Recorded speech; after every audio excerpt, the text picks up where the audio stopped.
अस्सलाम वालेकुम। आज की वीडियो में मैं आपको ये बताने जा रहा हूँ कि आप किस तरीके से फ़ोन मास्टर पे जो क्लीन व्हाट्सएप वाला ऑप्शन होता है उसके अंदर डाटा डिलीट हो जाए तो उसको रिकवर किस तरीके से करना है। फंक्शन जो है क्लीन व्हाट्सएप है। अगर क्लीन व्हाट्सएप यूज़ करते हैं तो होता है कि आपके व्हाट्सएप का डेटा है उसको क्लीन कर देता है। तो कई बार ऐसे होता है कि आपके नॉलेज के बगैर उसमें से जो ऐसा डेटा भी डिलीट हो जाता है जो कि यानी कि आपके लिए ज़रूरी होता है, पर्सनल डेटा होता है, उनको वापस किस तरीके से लाना है। कुछ तो ये है कि पहले जब आप इसको क्लीन करते हैं तो जैसा कि आपको ये दिखा रहा है कि आपको शो करवाता है कि कौन कौन सी चीज़ें जो है वो डिलीट होंगी। तो ये लिखा हुआ है the files are non recoverable after being clear. तो यहाँ पे आपको एक वार्निंग एज सच दे दी जाती है कि आपकी जो फाइल्स हैं वो रिकवर नहीं होंगी। तो आपने इस वार्निंग को बिल्कुल सुकून से देखना है और इसका ये मतलब है कि आपका अगर डाटा डिलीट हो जाता है तो वो वापस नहीं आएगा। आप ट्राई आउट कर सकते हैं, इसके ऊपर मैंने एक वीडियो बनाई हुई है।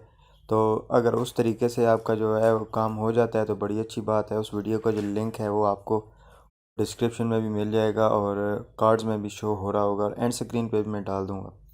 तो उसमें मैंने फुल बताया हुआ है कि आपके फ़ोन मास्टर में आप डाटा क्लीन करते हैं तो उसको जो रिकवर किस तरीके से करना है। क्लीन व्हाट्सएप वाला जो ऑप्शन है वो है तो बड़ा यूज़फुल, लेकिन ये है कि आपने ये केयरफुल रहना है कि अगर आपका जो पर्सनल डाटा है वो डिलीट हो जाए तो बहुत कम चांसेस हैं उसके रिकवर होने के। और अगर आपने रिकवर करना है तो जो वीडियो का लिंक है वो आपको एंड स्क्रीन में मिल जाएगा और डिस्क्रिप्शन भी शो हो रहा होगा। तो आपने जो है उसको देख लेना है। अगर आपको वीडियो अच्छी लगे तो वीडियो को लाइक कर दें, चैनल पे पहली दफ़ा आ रहे हैं सब्सक्राइब कर दें और बेल वाले आइकन को प्रेस कर दें। मिलते हैं अगली वीडियो में, तब तक के लिए तारिमान को इजाज़त दीजिए। टेक केयर, अल्लाह हाफ़िज़।